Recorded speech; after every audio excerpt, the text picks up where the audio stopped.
નમસ્કાર મિત્રો, સ્વાગત છે તમારું તમારી પોતાની ચેનલ એજે વાઇબ્સમાં। જો તમે TAT higher secondary main exam 2026ની તૈયારી કરી રહ્યા છો અને તમારો વિષય અર્થશાસ્ત્ર એટલે કે ઇકોનોમિક્સ છે, તો આજનો આ વિડીયો તમારા માટે ટર્નિંગ પોઈન્ટ સાબિત થવાનો છે। મેન્સ પરીક્ષામાં માત્ર વાંચવું મહત્ત્વનું નથી, પણ લખવું કઈ રીતે એ સૌથી મોટો કિંગ મેકર છે। આજે આપણે 100 ગુણના આદર્શ પ્રશ્નપત્રના એવા મોટા અને મુદ્દાસર પ્રશ્નોની ચર્ચા કરીશું કે જે તમને પરીક્ષામાં સીધા 5માંથી 5 અને 4માંથી 4 ગુણ અપાવી શકે છે। તો વિડીયોને અત્યારે જ લાઈક કરી દો અને ચેનલને સબસ્ક્રાઇબ કરવાનું ભૂલતા નહીં। આપણા આ આદર્શ પ્રશ્નપત્રને મુખ્ય 4 ભાગમાં વહેંચવામાં આવ્યું છે। પ્રશ્ન નંબર 1 તમે સ્ક્રીન ઉપર જોઈ શકો છો। અહીં પ્રશ્ન નંબર 1 શું છે? 5 ગુણના મુદ્દાસર પ્રશ્નો છે અને એ દરેક પ્રશ્નના 5 ગુણ છે અને કુલ ગુણ કેટલા છે? 35। અને પ્રશ્ન નંબર 2 જે માંગ્યા પ્રમાણે જવાબ આપો અને એની શબ્દોની મર્યાદા છે 100 થી 150 શબ્દો અને એવા દરેક પ્રશ્નના 4 ગુણ છે અને એવા 7 પ્રશ્નો તમારે લખવાના થશે। કુલ ગુણ 28 છે। પ્રશ્ન નંબર 3 જે છે એ 1-2 વાક્યમાં જવાબ આપો એટલે ટૂંકા પ્રશ્નો હશે અને તમારે 11 ફરજિયાત લખવાના થશે। દરેક પ્રશ્નના 2 ગુણ છે અને કુલ ગુણ 22 છે, એનો ગુણભાર 22 છે। અને પ્રશ્ન નંબર 4 જે છે એ હેતુલક્ષી પ્રશ્નો હશે કે આ હેતુલક્ષી પ્રશ્નોમાં ખાલી જગ્યા, જોડકા, સાચા ખોટા વગેરે અને દરેક પ્રશ્નોનો 1 ગુણ હશે અને કુલ ગુણ હશે 15। તો આજે આપણે ખાસ કરીને પ્રશ્ન નંબર 1 અને પ્રશ્ન નંબર 2, જે પ્રશ્ન નંબર 1 5 ગુણવાળા છે અને પ્રશ્ન નંબર 2 4 ગુણવાળા છે, જે મોટા પ્રશ્નો છે, આ મોટા પ્રશ્નોને પેપરમાં કેવી રીતે પ્રેઝન્ટ કરવા તેની પ્રો ટિપ્સ આપણે જોઈશું। ચાલો સૌથી પહેલા વાત કરીએ પ્રશ્ન નંબર 1ની, જેનો ગુણભાર 35 ગુણ છે। અહીં તમારે કોઈ પણ 7 પ્રશ્નોના, અહીંયા તમને દેખાઈ રહ્યું છે 7 પ્રશ્નોના જવાબ આપવાના છે અને દરેક પ્રશ્નના 5 ગુણ છે। ઉદાહરણ તરીકે પહેલો જ પ્રશ્ન તમે જુઓ, અહીં તમને પ્રશ્ન દેખાઈ રહ્યો છે, બેરોજગારી એટલે શું? ભારતમાં બેરોજગારીની સમસ્યા હલ કરવા કયા કયા ઉપાયો હાથ ધરી શકાય તેની વિસ્તૃત ચર્ચા કરો।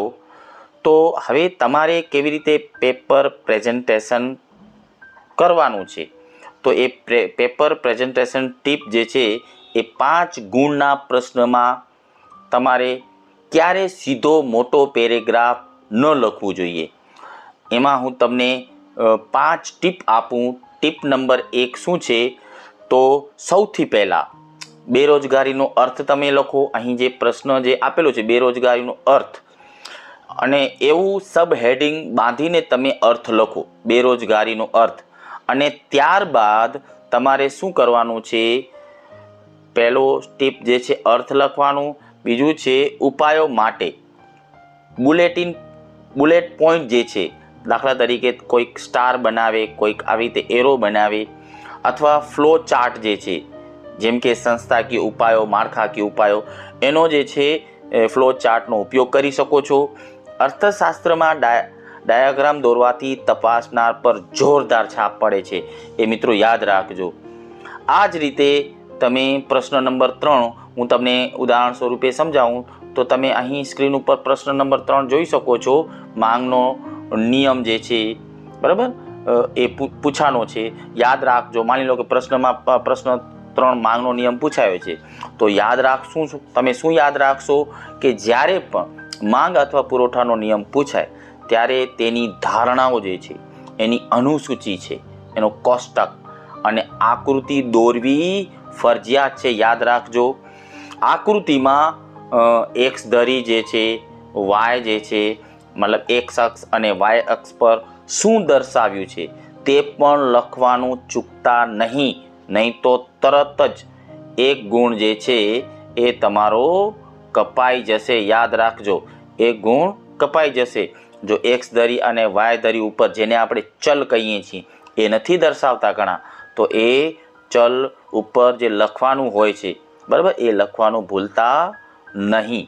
મિત્રો બાકીના પ્રશ્નો પણ તમે જોઈ શકો છો. આ મોસ્ટ આઈએમપી પ્રશ્નો છે. પ્રશ્ન નંબર 2, તમે પ્રશ્ન નંબર 4, આ બધા પ્રશ્નો જે છે એ ખૂબ જ ઇમ્પોર્ટન્ટ જે છે. તમે એની સ્ક્રીનશોટ પાડી લો. બહુ જ ઇમ્પોર્ટન્ટ છે, મોસ્ટ ઇમ્પોર્ટન્ટ છે. દર વખતે એ પૂછાતા હોય છે. હવે જુઓ આગળનો પાર્ટ પ્રશ્ન નંબર 2, એના વિશે આપણે વાત કરીએ તો અહીં તમે સ્ક્રીન ઉપર જોઈ શકો છો. એ પ્રશ્ન નંબર 2 જેનો ગુણ ભાર કેટલો છે? જેનો ગુણ ભાર 28 ગુણ છે. યાદ રાખજો 28 ગુણ છે અને દરેક પ્રશ્નના 4 ગુણ છે. મતલબ કેટલા તમારે પ્રશ્નો લખવાના થશે? 7 પ્રશ્નો જે છે એ તમારે લખવાના છે. આ વિભાગમાં તમારી પાસે શબ્દ મર્યાદા અહીંયા આપેલી છે 100 થી 150 શબ્દોમાં. મિત્રો એક વસ્તુ ખાસ યાદ રાખજો, પ્રશ્ન નંબર 1 જે 200 શબ્દો, 150 થી 200 શબ્દો, તો એમાં ઘણાને પ્રશ્ન એવો હતો કે સાહેબ એમાં કેટલા પેજ લખવા? તો વધુમાં વધુ 2.5 પેજ લખવા. ઘણા 2 પેજ લખે તો ચાલે, પણ પેજ લખવું એ મહત્ત્વનું નથી, પરંતુ તમે એનો કન્ટેન્ટ શું આપો છો એ મહત્ત્વનું છે. તો આ જ રીતના આ 150 શબ્દો સુધી લખવાનું છે. તો એમાં કન્ટેન્ટ બરોબર રીતે લખ્યું હોય તો 1.5 પેજ ચાલે, બરાબર. આમાં ટેકનિકલ પ્રશ્નો વધારે છે, જેમ કે પ્રશ્ન 10 તમે અહીંયા જોઈ શકો છો, વસ્તુઓ અને સેવાઓ. અહીંયા ટેકનિકલ પ્રશ્નની હું વાત કરું તો અહીંયા પ્રશ્ન નંબર 10 જુઓ તમે, ભારતમાં વસ્તુઓ અને સેવાઓના કરના પ્રકારો, બરાબર. તો એને ઉદાહરણ સાથે સમજાવવાનો છે એના પ્રકાર. તો અહીં તમારે CGST અહીંયા તમને દેખાય છે, CGST, SGST, UT GST, IGST, અને એક કોષ્ટક અથવા ઉદાહરણ દ્વારા, જેમ કે રાજ્યની અંદરનો વેપાર અને 2 રાજ્યો વચ્ચેનો વેપાર આપીને બહુ ટૂંકમાં અને સચોટ રીતે તમારે સમજાવવાનું છે. વધુમાં અર્થશાસ્ત્રના શિક્ષણમાં પ્રવાસ અહીંયા જે આપેલું છે ને, તમે અહીંયા જોઈ શકો છો પ્રશ્ન નંબર 8, અર્થશાસ્ત્ર વિષયમાં શિક્ષણમાં પ્રવાસની અગત્યતા સમજાવો.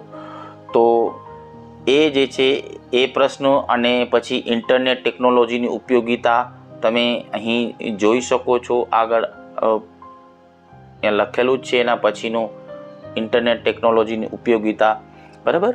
તો એવા પેડાગોજીના પ્રશ્નો પણ પૂછાતા હોય છે. આ પ્રશ્નો સ્કોરિંગ હોય છે મિત્રો, જેને તમારે વ્યવહારિક મુદ્દાઓ પાડીને પણ લખવાના હોય છે. તો અહીં પ્રશ્ન નંબર 2ના અગત્યના મોસ્ટ ઇમ્પોર્ટન્ટ પ્રશ્નો, જે બધા પ્રશ્નો તમને સ્ક્રીન ઉપર દેખાઈ રહ્યા છે, તમે વિડીયો પોઝ કરી અને એની સ્ક્રીનશોટ પાડી શકો છો અને એની તૈયારી તમારે વધારે કરવાની થાય છે. હવે હું તમને બોનસ ટિપ્સ આપું તો શું છે, તમારે શું યાદ રાખવાનું છે. મિત્રો જ્યારે મોટા પ્રશ્નો આપણે લખીએ છીએ ત્યારે ખાસ કરીને ઘણા મિત્રોને એવો પ્રશ્ન હોય છે કે સાહેબ સમય ખૂટી જાય છે. સમયની સમસ્યા બહુ છે, બધાને આ સમસ્યા સામાન્ય છે. એટલે કે તમારે ટાઈમ મેનેજમેન્ટની આ 3 ગોલ્ડન ટિપ્સ જે છે એ યાદ રાખજો. એ ગોલ્ડન ટિપ્સ કઈ છે? તો અહીં તમે સૌથી પહેલાં તમે તમારી નોંધપોથીમાં નોંધ પણ કરી શકો છો. એ ગોલ્ડન ટિપ્સમાં પહેલી ટિપ્સ શું છે? અંડરલાઇન કરો, બરાબર. ક્યાં કરવું અંડરલાઇન? તો મુખ્ય કીવર્ડ્સ, દાખલા તરીકે અર્થશાસ્ત્રીના નામ હોય, કોઈ ચોક્કસ વર્ષ અથવા આંકડા હોય, તો એની નીચે બ્લેક પેન અથવા પેન્સિલથી તમે અંડરલાઇન કરો. બીજી ટિપ્સ છે મોટા પ્રશ્નો માટે સમય ફાળવણી. કોઈ એક પ્રશ્ન પાછળ વધુ સમય ન ફાળવો. તમારે દરેક પ્રશ્નોને ન્યાય આપવાનો છે. આ ખાસ કરીને 5 ગુણના પ્રશ્ન માટે તમે સમય કેટલો આપશો? તો 5 ગુણના પ્રશ્ન માટે 10 થી 12 મિનિટનો સમય ફાળવો એક પ્રશ્ન માટે, અને 4 ગુણના પ્રશ્ન માટે 8 થી 9. 4 ગુણના પ્રશ્નો અહીંયા લખું છું. 4 ગુણવાળા પ્રશ્નો હોય તો એના માટે 8 થી 9 મિનિટ જે છે એ ફાળવી શકાય, બરાબર, જેથી વધારે તમારે સમય ન બગડે. પછી ત્રીજી ટિપ્સ છે, ખાસ છે ત્રીજી ટિપ્સ, આકૃતિ સ્વચ્છ રાખો. ઘણા મિત્રો આકૃતિમાં છેકાછેક કરે છે, જે ખરાબ અસર છે. આકૃતિ કેવી રાખો? એકદમ સ્વચ્છ રાખો. અર્થતંત્રમાં દાખલા તરીકે પ્રશ્ન એવી રીતે પૂછાયેલો છે, અર્થતંત્રના ચક્રાકાર પ્રવાહ, તો એમાં આકૃતિ દોરવાની થાય છે. પછી માંગની આકૃતિઓ, તો એ બધું પેન્સિલથી અને નામ નિર્દેશન સાથે જ દોરો. તો આ 3 ટિપ્સ જે છે એ ખાસ યાદ રાખજો. મોટા પ્રશ્નોને, બધા પ્રશ્નોને ન્યાય આપજો. કોઈ એક પ્રશ્ન પાછળ વધુ સમય ન ફાળવો. દરેક પ્રશ્નોને ન્યાય આપો, એ બેસ્ટ કહેવાય. મિત્રો, હવે પ્રશ્ન નંબર 3 કે જે ટૂંકા પ્રશ્નો હશે, અને એવા તમારે 11 પ્રશ્નો ફરજિયાત લખવાના થાય છે. દરેક પ્રશ્નના 2 ગુણ હશે, એટલે 11 દુ 22. એટલે અહીં ગુણ ભાર તમે જોઈ શકો છો, 11 દુ 22. તો આ પ્રશ્નો જે છે ને એ ચોક્કસ જવાબ તમારે લખવાના હોય છે. આ પ્રશ્નોમાં વિસ્તારથી વર્ણન કરવાનું નથી. દાખલા તરીકે તમે અહીંયા પ્રશ્નો જોઈ શકો છો, વિકાસલક્ષી સ્થળાંતર કોને કહેવાય? તો બસ એનો અર્થ જ લખવાનું છે અને એનો ઉદાહરણ સમજાવી દેવાનું છે. એટલે 4-5 લીટીમાં જવાબ તમારે લખવાનો, ચોક્કસ જવાબ લખવાનું છે. એમાં વિસ્તૃત ચર્ચા નથી કરવાની, નહીં તો સમય પણ બગડશે અને તમારી છાપ જે છે ખરાબ ઊભી થાય પેપરમાં, બરાબર. પછી અહીં તમે બધા પ્રશ્નો જોઈ શકો છો. આ બધા પ્રશ્નો જે છે ખાસ નોંધી લેજો, સ્ક્રીનશોટ તમે પાડી લેજો. દાખલા તરીકે જો એના ચોક્કસ જવાબો હોય છે. વ્યુત્પન્ન થાપણો કોને કહેવાય? અર્થશાસ્ત્ર વિશેનો ગણિતશાસ્ત્ર અને આંકડાશાસ્ત્ર સાથેનો અનુબંધ, જે પદ્ધતિશાસ્ત્ર ના પ્રશ્ન છે. પછી જો નીચે આપેલી માહિતીના આધારે વૃત્તાંશ આકૃતિ માટેની વિગતો નોંધો, તો અહીં તમારે વૃત્તાંશ આકૃતિ બનાવવાની થશે. આ રીતના વૃત્તાંશ આકૃતિ તમે બનાવો છો, એ વૃત્તાંશ આકૃતિમાં દર્શાવવાનું છે. એવી રીતે રોકડિયા પાક કોને કહેવાય? જો એકદમ ચોક્કસ અર્થ છે, રોકડિયા પાક કોને કહેવાય એનો ઉદાહરણ આપી સમજાવો. પછી પારિભાષિક શબ્દો, વેપાર ચક્ર, માત્ર વેપાર ચક્ર, એક માર્ક પ્રથા કરવામાં આવી, એ રીતના વિદેશ વેપારની દિશા, રિવર્સ રેપો રેટ, ગરીબી રેખાની મર્યાદાઓ, ભારતમાં શ્રમ પ્રધાન ઉત્પાદન પદ્ધતિ વધારે અનુકૂળ છે, લેણ દેણ તુલાનો અર્થ. તો આ બધા પ્રશ્નો 2 ગુણના છે અને એનો ચોક્કસ જવાબ તમારે લખવાનો હોય છે. તો અહીં તમે આ પ્રશ્ન નંબર 3 વિશે પણ સમજૂતી મેળવી. હવે પ્રશ્ન નંબર 4ની વાત કરીએ તો આ પ્રશ્નો તમે અહીં સ્ક્રીન ઉપર જોઈ શકો છો. હેતુલક્ષી પ્રશ્નો છે અને માંગ્યા મુજબ છે. દાખલા તરીકે ખાલી જગ્યા છે, તો એ ખાલી જગ્યામાં તમારે ડાયરેક્ટ જવાબ પણ લખી શકો છો. જવાબ 1, જવાબ 2, જવાબ 3. જો તમારી પાસે સમય હોય તો પૂરા વાક્યમાં ખાલી જગ્યા લખવી. એવી જ રીતે ખરા અને ખોટા, તો એ પણ એક હેતુલક્ષી પ્રશ્નો છે. અને યોગ્ય વિકલ્પ પસંદ કરો, એટલે કે વિકલ્પવાળા પ્રશ્નો.